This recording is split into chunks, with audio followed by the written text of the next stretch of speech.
ತಥಾ ಸೂರ್ಯನಾರಾಯಣನಿಂದ ಶುಕ್ಲ ಯಜುರ್ವೇದವನ್ನು ನಮಗೆ ಸಮರ್ಪಣೆ ಲೋಕ ಕಲ್ಯಾಣಾರ್ಥವಾಗಿ ಅದರ ಉಪಯೋಗ ಪ್ರತಿಯೊಬ್ಬರಿಗೂ ಆಗ್ತದೆ. ಅದಕ್ಕೆ ಮಹಾರಾಜ 1000 ಆಕಳುಗಳಿಗೆ ಬಂಗಾರದ ಎಲ್ಲ ರೀತಿಯ ಅಲಂಕಾರಗಳನ್ನು ಮಾಡಿ ಜಾಗೀರ್ ಪಡಿಸ್ತಕ್ಕಂಥವ್ರು ಆಗ್ತಾ ಇದ್ದಾನೆ. ಸಾವಿರಾರು ಜನ ಬರ್ತಾರೆ, ದೇಶ ವಿದೇಶಗಳಿಂದ ಬರ್ತಾರೆ.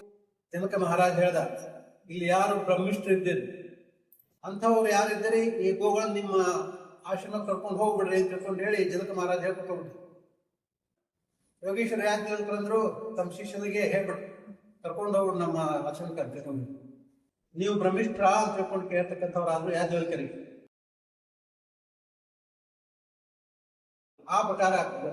ಅಂಥ ಒಂದು ಯೋಗೀಶ್ವರ ಯಾಜ್ಞವಲ್ಕರ ಅಪ್ರತಿಮವಾಗಿರ್ತಕ್ಕಂಥ ಒಂದು ಬ್ರಹ್ಮನಿಷ್ಠೆ ಅಂತಕ್ಕಂಥದ್ದು ಪ್ರತಿಯೊಂದು ಸ್ಥಳಗಳು ನಾವು ಕಲಿಬೇಕಾಗಿದೆ. ಅರ್ಥಾತ್ ಅದರ ಅಧ್ಯಯನ ನಾವು ಮಾಡಬೇಕಾಗಿದೆ. ಯಾಕಂದ್ರೆ ನಾವು ಯಾಜ್ಞವಲ್ಕರ ಒಂದು ಶಿಷ್ಯರಾಗಿದ್ದಾಗ ಆ ಯಾಜ್ಞವಲ್ಕರ ಒಂದು ಪರಂಪರೆಯಲ್ಲಿ ನಾವು ಇದ್ದೇವೆ ಅಂದಮೇಲೆ ಆ ಯಾಜ್ಞವಲ್ಕರನ್ನೇ ನಾವು ತಿಳಿಸ್ಬೇಕಾಗಿದೆ. ಅದನ್ನೇ ನಾವು ಮರೆತುಬಿಟ್ಟೇವಿ.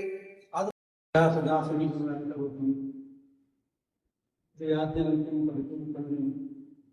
ಶ್ರೀಮದ್ಗುರು ನಿತ್ಯ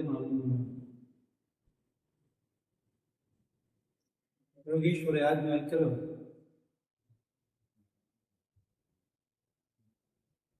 ತಥಾ ಸೂರ್ಯನಾರಾಯಣನಿಂದ ಶುಕ್ಲ ಯಜುರ್ವೇದವನ್ನು ನಮಗೆ ಸಮರ್ಪಣೆ ಲೋಕ ಕಲ್ಯಾಣಾರ್ಥವಾಗಿ ಅದರ ಉಪಯೋಗ ಪ್ರತಿಯೊಬ್ಬರಿಗೂ ಆಗ್ತದೆ.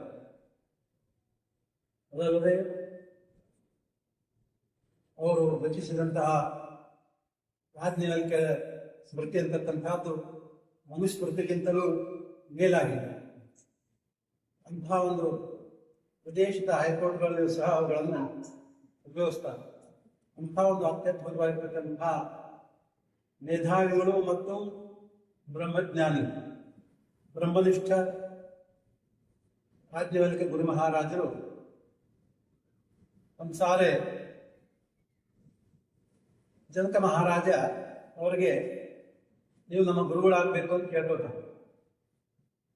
ಆ ಸಂದರ್ಭದಲ್ಲಿ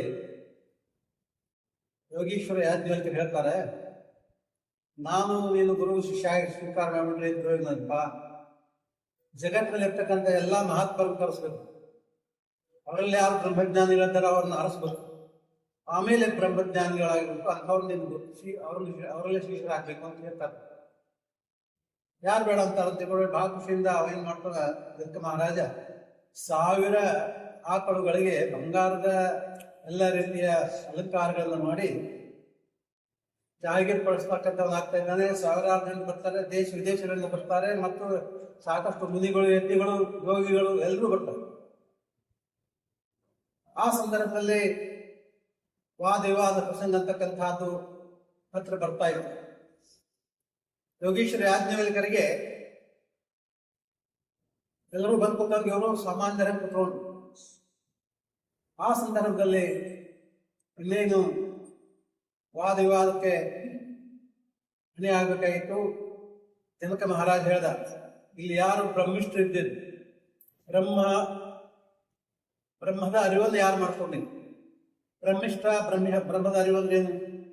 ಜೀವೋ ಬ್ರಹ್ಮ ಇವನ ಅಪರಾಹ, ಪ್ರತಿಯೊಂದು ಜೀವಿಗಳಲ್ಲಿಯೂ ಪರಬ್ರಹ್ಮ ಸ್ವರೂಪದ ಅಂತಕ್ಕಂಥ ಭಾವವನ್ನು ಹೊಂದ್ಕೊಂಡಿರ್ಬೇಕು. ಅಂಥವ್ರು ಯಾರಿದ್ದೀರಿ ಈ ಗೋಗಳನ್ನು ನಿಮ್ಮ ಆಶ್ರಮ ಕರ್ಕೊಂಡು ಹೋಗ್ಬಿಡ್ರಿ ಅಂತ ತಿಳ್ಕೊಂಡು ಹೇಳಿ ಜನಕ ಮಹಾರಾಜ ಹೇಳ್ಕೊಟ್ಬಿಟ್ರು. ಆವಾಗ ಅಷ್ಟು ಮಂದಿ ಬಂದವರೆಲ್ಲರೂ ಸುಮ್ಮನೆ ಕುತ್ಕೊಂಡ್ಬಿಟ್ರು. ಏನು ಮಾಡ್ಲಿಕ್ಕೆ ಅವ್ರಿಗೆ ಆಗಿಲ್ಲ. ಯಾಕಂದ್ರೆ ಯಾರ ಮತ್ತೆ ವಾದ ಮಾಡಬೇಕು, ಮತ್ತೆ ನಾವು ಸಿಕ್ಕ ಹಾಕೋಬೇಕು, ಎಲ್ಲಿ ತೆಗಿ ಬೇಡ ಬೇಡ ಅಂತ ಸುಮ್ಮನೆ. ಯೋಗೀಶ್ವರ ಯಾಜ್ಞವಲ್ಕರಂದ್ರು ತಮ್ಮ ಶಿಷ್ಯನಿಗೆ ಹೇಳ್ಬಿಟ್ರು, ಕರ್ಕೊಂಡು ಹೋಗ್ಬಿಡು ನಮ್ಮ ಆಶ್ರಮಕ್ಕೆ ಅಂತ ತಿಳ್ಕೊಂಡು. ಅವ್ರು ಯಾವಾಗ ಹಂಗಂದ ಕೂಡಲೇ ಎಲ್ಲ ಕೊತ್ತವ್ರಿಗೆ ಎಲ್ಲರಿಗೂ ಚುಚ್ಚೋದಕ್ಕೆ ಶುರುವಾಗ್ತು. ಅವ್ರಾಗ ಶಾಕಲ್ಯರು ಅಂತ ತಿಳ್ಕೊಂಡು ಹೇಳಿ ಯೋಗೀಶ್ವರ ಜನಕ ಮಹಾರಾಜನ ಪುರೋಹಿತರು, ನೀವು ಬ್ರಹ್ಮಿಷ್ಠರ ಅಂತ ತಿಳ್ಕೊಂಡು ಕೇಳ್ತಕ್ಕಂಥವ್ರಾದ್ರು ಯಾಜ್ಞವಲ್ಕ್ಯರಿಗೆ. ನಾನು ಬ್ರಹ್ಮಿಷ್ಠರು ಅಂತ ಹೇಳಿಕ್ ಬಂದಿಲ್ಲ, ಇಲ್ಲೇ ಬ್ರಹ್ಮಿಷ್ಠರಾದವರಿಗೆ ನಾನು ಶರಣಾರ್ಥಿ ಅಲ್ಲಿಗೆ ಬಂದೀನಿ. ನಂತರದಲ್ಲಿ ಈ ಆಟೋಗಳನ್ನು ನಾವು ತಗೊಂಡು ಹೋಗ್ಬೇಕಾಯ್ತು. ಯಾಕಂತ ತಗೊಂಡ್ರೆ ನಮ್ಮ ಮನೆಯೊಳಗಿನ ಒಂದು ಅವಶ್ಯಕತೆ ಆಯಿತು, ಹೋಮ ಹವನ ಮಾಡಲಿಕ್ಕೆ ಎಲ್ಲರಿಗಿಂತ ಸಹಾಯಕ ಬೇಕಾಗಿತ್ತು. ಅದಕ್ಕೆ ನಾ ತಗೊಂಡು ಹೋಗ್ತೀನಿ ನನ್ನಲ್ಲಿ ಅಂತ ಏನು ವಿದ್ಯೆ ಇಲ್ಲ ಅಂತ ಹೇಳ್ತಾರೆ. ನೀನು ಜನಕ ಮಹಾರಾಜ ಹೇಳಿದ ಹಾಗೆ ಆಕಳುಗಳನ್ನು ಯಾರು ತಗೊಂಡು ಹೋಗೋದಿಲ್ಲ, ಅವರು ಬ್ರಹ್ಮಿಷ್ಠ ತಗೊಂಡು ಹೋಗೋಣ. ಈಗ ನೀನು ಹೇಳಿದ ಮೇಲೆ ನೀನು ಬ್ರಹ್ಮಿಷ್ಠನ ಅವರು ನಮ್ಮ ಎಲ್ಲರಿಗೂ ಉತ್ತರ ಕೊಡಬೇಕು ಅಂತ ತಿಳ್ಕೊಂಡು ಹೇಳ್ತಕ್ಕಂಥವ್ರಾಗ್ತದೆ. ಆ ಸಂದರ್ಭದಲ್ಲಿ ಬ್ರಹ್ಮಿಷ್ಠರಾದಂತಹ ಯಾಜ್ಞವಲ್ಕ್ಯ ಗುರು ಮಹಾರಾಜರು ಪ್ರತಿಯೊಬ್ಬರನ್ನು ಎಷ್ಟು ಜನ ಬಂದಿರ್ತಾರೋ ಅಷ್ಟು ಪ್ರಶ್ನೆ ಹಾಕ್ತಾರೆ. ಅವರೆಲ್ಲರಿಗೂ ಉತ್ತರ ಕೊಡ್ತಕ್ಕಂಥವ್ರಾದ್ರು, ಅದರೊಳಗೆ ಹೆಣ್ಣು ಮಕ್ಕಳಿಗೂ ಸಹ ಅವರು ಅವಕಾಶ ಕೊಡ್ತಕ್ಕಂಥವ್ರಾದ್ರು, ಅವರು ಸಹ ಸ್ವೇಚ್ಛೆಯಿಂದ ಏನಾದರೂ ಅಲ್ಲೇ ವಾದ ವಿವಾದ ಮಾಡಬಹುದಿತ್ತು.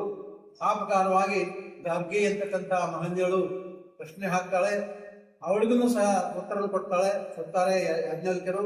ನಂತರದಲ್ಲಿ ಆ ಬ್ರಹ್ಮಜ್ಞಾನವನ್ನು ಬಿಟ್ಟು ಅಂತರಿಸ್ತಾಳೆ, ವಿಷಯಾಂತರ ಮಾಡ್ತಕ್ಕಂಥವಳು ಆಗ್ತಾಳೆ. ಆವಾಗ ಅಕ್ಕನಿಗೆ ಎಚ್ಚರ ಕೊಡ್ತಾಳೆ, ನೀನು ಈ ಪ್ರಕಾರವಾಗಿ ಪ್ರಶ್ನೆಗಳನ್ನ ದಾರಿ ಬಿಟ್ಟು ಕೇಳಿದಂದ್ರೆ ನೀನು ಕಲಿಸಿ ಹೋಗ್ತಾ ಅಂತ ತಿಳ್ಕೊಂಡೇವೆ. ಆವಾಗ ತೃಪ್ತ ಸುಮ್ಮನಾಗ್ತಾಳೆ. ಆ ಪ್ರಕಾರವಾಗಿ ದೇಹ ಶಾಕಲ್ಯ ಅಂತ ತಿಳ್ಕೊಂಡು ಹೋಗಿರ್ತಾನೆ. ಅವನಿಗೂ ಯಾವಾಗ ಮೈತ್ರೇಯ ಹೇಳಿದ್ದು ಸ್ವಚ್ಛ ಹೇಳ್ತಾಳ, ಗಾರ್ಗಿ ಇನ್ಯಾರು ಪ್ರಶ್ನೆ ಹಾಕ್ಬೇಡ್ರಿ, ಇವ್ರು ಸಾಮಾನ್ಯರಿಲ್ಲ, ಇವರಲ್ಲಿರ್ತಕ್ಕಂತಹ ಜ್ಞಾನಕ್ಕೆ ನಾವೆಲ್ಲರೂ ಶರಣಾಗತಿ ಆಗೋದೇ ಒಳ್ಳೇದು ಅಂತ ಹೇಳ್ಬಿಡ್ತಾಳೆ. ಆವಾಗ ಅಲ್ಲಿ ಇನ್ನೊಬ್ರಿಗೆ ಯಶಸ್ಸು ಬಂತು. ಅವ್ರಂದ್ರು ಅದು ಹೆಂಗ್ ನಾನು ನೋಡೋಣ ತಿಳ್ಕೊಂಡು ಎಲ್ಲರಿಗೂ ಪ್ರಶ್ನೆ ಹಾಕ್ತಾರ. ಕೊನೆಗೆ ಯಾಜ್ಞವಲ್ಕ್ಯರು ಪ್ರಶ್ನೆ ಹಾಕ್ತಾರ. ಆ ಸಂದರ್ಭದಲ್ಲಿ ಅವನಿಗೆ ಉತ್ತರ ಕೊಡ್ಲಿಕ್ಕೆ ಆಗೋದಿಲ್ಲ. ಅವ್ನ ಕಲಿಸಿ ಬಿಟ್ಟು ಸತ್ತು ಬಿಡ್ತಾನ, ಕುತ್ಕೊಂಡು ಹೋಗ್ತಾರ. ಅವನ್ನ ಮುಂದೆ ಎದುರಿಗೆ ಕಳೆದು ಬಂದ ಇನ್ನೂ ಧನ ಅದ ತಿಳ್ಕೊಂಡ್ರೆ ಅವನ ಎಲ್ಗೂ ಸದಿಗೆ ಸಿಗೋಲ್ಲ. ಆ ಪ್ರಕಾರ ಆಗ್ತದೆ. ಅಂಥ ಒಂದು ಯೋಗೀಶ್ವರ ಯಾಜ್ಞವಲ್ಕ್ಯರ ಅಪ್ರತಿಮವಾಗಿರ್ತಕ್ಕಂಥ ಒಂದು ಬ್ರಹ್ಮನಿಷ್ಠೆ ಅಂತಕ್ಕಂಥದ್ದು ಪ್ರತಿಯೊಂದು ಸ್ಥಳಗಳು ನಾವು ಕಲಿಬೇಕಾಗಿದೆ. ಅರ್ಥಾತ್ ಅದರ ಅಧ್ಯಯನ ನಾವು ಮಾಡಬೇಕಾಗಿದೆ. ಯಾಕಂದ್ರೆ ನಾವು ಯಾಜ್ಞವಲ್ಕ್ಯರ ಒಂದು ಶಿಷ್ಯರಾಗಿದ್ದಾಗ ಆ ಯಾಜ್ಞವಲ್ಕ್ಯರ ಒಂದು ಪರಂಪರೆಯಲ್ಲಿ ನಾವು ಇದ್ದೇವೆ ಅಂದಮೇಲೆ ಆ ಯಾಜ್ಞವಲ್ಕ್ಯರನ್ನೇ ನಾವು ತಿಳಿಸ್ಬೇಕಾಗಿದೆ. ಅದನ್ನೇ ನಾವು ಮರೆತುಬಿಟ್ಟೇವಿ. ಅದಕ್ಕೋಸ್ಕರವಾಗಿ ಬಹಳ ಕಳಕಳಿಯಿಂದ ಒಂದು ಹೇಳ್ತಕ್ಕಂತಹದ್ದು ಏನಪ್ಪಾ ಅಂತ ಕೇಳಿದ್ರೆ ಯಾಜ್ಞವಲ್ಕ್ಯರನ್ನ ನಾವು ಅರ್ಥ ಮಾಡ್ಕೋಬೇಕಾಗಿದೆ. ಆ ಯಾಜ್ಞವಲ್ಕ್ಯ ಮಹರ್ಷಿಗಳು ಹೇಳಿದಂತೆ ನಿಮ್ಮೆಲ್ಲರಿಗೂ ನಾನು ಬ್ರಹ್ಮಜ್ಞಾನಿಗಳು, ಬ್ರಹ್ಮ ಸ್ವರೂಪ ಅಂತ ತಿಳ್ಕೊಂಡು ಹೇಳಿ ನಮಸ್ಕಾರ ಮಾಡ್ತಾ, ಇವತ್ತಿನ ವಿಷಯ ಅಂತಕ್ಕಂತಹದ್ದು ವೀಣಾ ಒಂದು ಪ್ರದಾನ ಮಾಡ್ತಕ್ಕಂತಹದ್ದು. ನಮ್ಮ 25ನೇ ವರ್ಷ ನಮ್ಮ ದಿಂಡಿದು ಈಗಾಗಲೇ 50 ವರ್ಷ ಆಗಿದೆ. ನಮ್ಮ ದಿಂಡಿದು ಒಂದು ವೀಣಾ ಇತ್ತು. ಅದಕ್ಕೆ ನಾವು ಅದು ಇಲ್ಲೇ ಆಗ್ತದೆ ವೀಣಾ. ಅದನ್ನ ನಾವೇನ್ ಮಾಡಿದ್ವಿ, ಬೆಳ್ಳಿ ಕ್ರೋಚೆ ಹಾಕಿದ್ವಿ. ಆ ಸಂದರ್ಭದಲ್ಲಿ ಏನಾಯ್ತು, ಸ್ವತಃ ಭಗವಂತನಿಂದ ನಮ್ಗೆ ಆಜ್ಞೆ ಆಯ್ತು, ಬೆಳ್ಳಿ ಹಾಕ್ಸ್ಬಾರ್ದು, ಬಂಗಾರ ಹಾಕ್ಸ್ಬಾರ್ದು ಅಂತ ಹೇಳಿ ಆಜ್ಞೆ. ಆ ಸಂದರ್ಭದಲ್ಲಿ ನಾವೇನ್ ಮಾಡಿದ್ವಿ, ಅದು ತೆಗೆದು ನಮ್ಮಲ್ಲಿ ಚನಕೇಶ್ವರ ಇದ್ದಾನೆ, ಆ ಚನಕೇಶ್ವರನಿಗೆ ಆಭರಣ ಮಾಡಿ ಹಾಕ್ಸಿದ್ವಿ. ಆ ಸಂದರ್ಭದಲ್ಲಿ ಈ ಯಾವ ನನ್ ಕೇಳಿಲ್ಲ, ಇವರು ನಾನೇ ಕೇಳಿದ್ರೆ ಆಗ ಹೇಳ್ತಿದ್ದೆ. ಆದ್ರೆ ಇವರು ಬಂಗಾರ ಬೆಳ್ಳಿ ಹಾಕ್ಸ್ಕೊಂಡು ಬಂದ್ಬಿಟ್ರು. ಬಂದ ಮೇಲೆ ನಮಗ್ ಕೊಡ್ತೀವಿ ಅಂದ್ರು. ನನಗ ಮುಜುಗುರ ಆ ಬಂಗಾರನ ಅವಾಗ ಬ್ಯಾಟ ಅಂದ್ರೆ ಯಾಕೆ ಬರ್ಬೇಕು ಅನ್ನೋದು ಅಲ್ಲಿ ಅಂದ್ಕೊಂಡು ಒಂದು ವಿಚಾರ ಬಂದಿತ್ತು. ಆದ್ರೆ ನಾವೇನು ಬಾಬುಗಾಂವ್ ಕ್ಷೇತ್ರದಲ್ಲಿ ಹಾಗೆ ಇರ್ತಕ್ಕಂಥ ನಮ್ಮ ಗುರು ಚಿದಂಬರ ಗುರು ಮಹಾರಾಜರು ಭವ್ಯವಾದಂತ ಅವ್ರ ನೇತೃತ್ವದಲ್ಲಿ ಗುಡಿ ಆದ್ಮೇಲೆ ಬೆಳ್ಳಿಯ ಮಂಟಪಗಳು ಆಗ್ಬಿಟ್ರು ಎಲ್ಲಾ ಮೂರ್ತಿಗಳಿಗೆ. ಒಂದು ಗೇಣು ಎಲ್ಲಾ ಮೂರ್ತಿಗಳಿಗೆ, ಚಿದಂಬರ, ಸಾವಿತ್ರಿ ಮಾತಾ, ಸರಸ್ವತಿ ಮಾತಾ ಮತ್ತು ಆಂಜನೇಯ ದೇವರು ಒಟ್ಟು ಇಷ್ಟು ಒಂದು ಗೇಣು ಮ್ಯಾಲ ತಲೆಗೆ ಚೌಕಟ್ಟಿನ ಮೇಲೆ ಒಂದು ಗೇಣು ಕಟ್ಟಿಗೆ ಬಿಟ್ಟಾರ. ಅದನ್ನ ಎದಕ್ಕೆ ಬಿಟ್ಟಾರ ಅಂದ್ರೆ ಬಂಗಾರಕ್ಕೆ ಬಿಟ್ಟಾರ. ಅದಕ್ಕೋಸ್ಕರವಾಗಿ ನನಗೆ ಅನಿಸ್ತು, ಹಾಗಾಗಿ ಬೆಳ್ಳಿ ಮಾರಿ ಬಂಗಾರ ತಂದು ಅದಕ್ಕೆ ಹಾಕಿಬಿಟ್ರ ಅಂತ ಅಂದ್ಕೊಂಡು ಹೇಳಿ. ಆದ್ರೆ ಮತ್ತೊಂದು ವಿಷಯ ಈ ಕಲ್ವಳ್ಳಿ ಕ್ಷೇತ್ರ ಅಂತಕ್ಕಂಥದ್ದು ಇತ್ತೀಚೆಗೆ ನಾವು ಮತ್ತೆ ಅದನ್ನ ಆರಂಭ ಮಾಡಿದ್ದೇವೆ. ಅದನ್ನ ಆರಂಭ ಮಾಡೋ ವಿಚಾರ ನಮ್ಗೇನು ಇರಲಿಲ್ಲ. ಆಗ ನಮ್ಮ ತಮ್ಮ ಏನ್ ಮಾಡ್ಬಿಟ್ಟ, 4 ಎಕರೆ ಹೊಲ ನೀನು ಕೊಡ್ತೀರಪ್ಪ, ಏನಾದ್ರು ಮಾಡ್ಕೊ ಅಂದ್ಬಿಟ್ಟ. ನಾನೇನು ಮಾಡ್ಕೊಡೋದಿಲ್ಲ, ಅದೇ ಚಿದಂಬರ ಗುಡಿ ಕಟ್ಟೋಣ ಅಂತ ಹೇಳ್ಬಿಟ್ಟೆ. ಅದು ಚಿದಂಬರ ಗುಡಿ ಅಂತಕ್ಕಂಥ ಆರಂಭ ಆಯ್ತು. ಆ ನಂತರದಲ್ಲಿ ಅಲ್ಲಿ ಈಗಾಗಲೇ ಕಂಪೌಂಡ್ ಆದ 4 ಎಕರೆ ಮತ್ತೆ ನಿರ್ಗುಣ ಪಾಲಕ ಒಂದು ಮಂದಿರ ಆಯ್ತು. ಇನ್ನು ಗೋಶಾಲೆ ಆಗ್ತಕ್ಕಂಥ ಮತ್ತೆ 14 ಲಕ್ಷ ಕೊಟ್ಟಾರೆ. ಹಿಂಗೆ ಇನ್ನೊಬ್ಬರಿಗೆ ಅದೇನಾದ್ರು ಬೆಳೆಯಲಿಕ್ಕೆ. ಅದಕ್ಕೋಸ್ಕರವಾಗಿ ಹಂಗಾಗಿ ನಾವು ವರ್ಷ ಗುರು ಮಹಾರಾಜರ ಆರಾಧನೆ ಮಾಡ್ತೀವಿ. ಗುರು ಮಹಾರಾಜರ ನಮ್ಮ ಗುರುಗಳಲ್ಲಿ ಇದ್ದಾಗ ಇವರನ್ನ ಆರಾಧನೆ ನಮಗೆ ಉಪದೇಶ ಕೊಟ್ಟ ಗುರುಗಳು ಹೇಳಿ ಶಂಕರ ಋಷಿ ಗುರು ಮಹಾರಾಜ ಅವ್ರನ್ನ ಆರಾಧನೆ ನಾವು ಮಾಡ್ತೀವಿ. ಅದಕ್ಕೋಸ್ಕರವಾಗಿ ಅವರ ಒಂದು ತೇರು ಈಗಾಗಲೇ ನರಸಿಂಹ ಜೋಶಿ ಅವ್ರು ತಂದು ಕೊಟ್ಬಿಟ್ಟಾರ. ನಾವು ಯಾವ ಗಂಗಾವತಿ ಅವರು ಮತ್ತೆ ತೇರಿನೊಳಗೆ ಇರ್ಲಿಕ್ಕೆ 80 kg ಒಂದು ಪಂಚಲ್ಲಿ ಹೋಗಿ ಮೂರ್ತಿ ಮಾಡ್ಕೊಂಡು ತಂದ್ಬಿಟ್ಟೆ. ಅವಾಗ ಎಲ್ಲರೂ ಹೇಳ್ಕೊಂಡ್ರು, ಒಂದು ಎತ್ತದ ಆಗೋದು ಮಾರಾಯ ಅಲ್ಲಿ ಎಂಥದ್ದು ಆಗೋದು ಅಂದ್ಮೇಲೆ ನಮ್ಮ ಮನೆಯವರು ಹೇಳಿದ್ರು, ನೀವು ಬೆಳ್ಳಿ ಕೊಡ್ಲಿಕ್ಕೆ ಹೆತ್ತಾರಲ್ಲ ಇವರು, ಅದು ನಿಮ್ಮ ಗುರುಗಳ ಮೂರ್ತಿ ಮಾತು ಬಿಟ್ಟು ಒಳ್ಳೇದಾಗೋದಿಲ್ಲ ಅಂತ ಕೇಳಿದ್ರು. ನಾನು ಸಮಾಚಾರಿಗೆ ಅವ್ರಿಗೆ ಹೇಳ್ತಾರಪ್ಪ, ಮತ್ತು ಅವ್ರು ಇಚ್ಛಾ ಪಟ್ಟರೆ ಕೊಡ್ಬೋದು, ಇಲ್ಲಂದ್ರೆ ಬಂಗಾರ ಮಾಡ್ಕೊಡ್ಲಿ ಅಂತ ಹೇಳಿದ್ರು. ಆದ್ರೆ ಅವರೆಲ್ಲರೂ ಉದ್ಧಾರ ಮಾಡಿದ್ರು, ಒಳ್ಳೇದಾಗ್ತದೆ, ನೀವೆಲ್ಲ ಗುರುಗಳ ಮೂರ್ತಿನೇ ಮಾಡಿದ್ರು. ಅದಕ್ಕೆ ಅವ್ರು ಕರ್ಕೊಂಡು ಬಂದಾರೆ ಮಾಡೋರನ್ನ. ಆ ಪ್ರಕಾರವಾಗಿ ಆ ಗುರುಗಳ ಮೂರ್ತಿಯನ್ನು ನಾವೀಗ ನಾಳೆ ಗೋಪಾಲಕ್ಷ್ಮಿಗೆ ತೇರು ಎಳಿಗಳು ಮಾಡಿದ್ವಿ. ಅವ್ರು ಹುಟ್ಟು ಗೋಪಾಲಕ್ಷ್ಮಿಗೆ. ಆ ಸಂದರ್ಭದಲ್ಲಿ ನಾವು ತೇರು ಎಳಿಗಳು ಮಾಡಿದ್ವಿ. ಇನ್ನೂ ಸ್ವಲ್ಪ ಕೆಲಸ ಅದ ಆ ಸುಣದು, ಅದಕ್ಕೋಸ್ಕರವಾಗಿ ಮುಂದಿನ ಗೋಪಾಲಕ್ಷ್ಮಿಯೊಳಗಾಗಿ ಅದು ಮಾಡ್ತೀವಿ. ಅಷ್ಟರೊಳಗೆ ಆ ಗುರುಗಳ ಮೂರ್ತಿಯನ್ನು ತಂದು ನಮ್ಗೆ ಕೊಟ್ಟು ಬಹಳ ಸಂತೋಷ ಆಗ್ತದೆ ಹೇಳ್ತಾ ಮುಂದೆ ಮಾಧವರು ಸದರು ಶ್ರೀ ಚಂದ್ರ ಸಮರ್ಪಣೆ ಮಾಡ್ತಾ ಇದ್ದೇವೆ. महाराज की जय।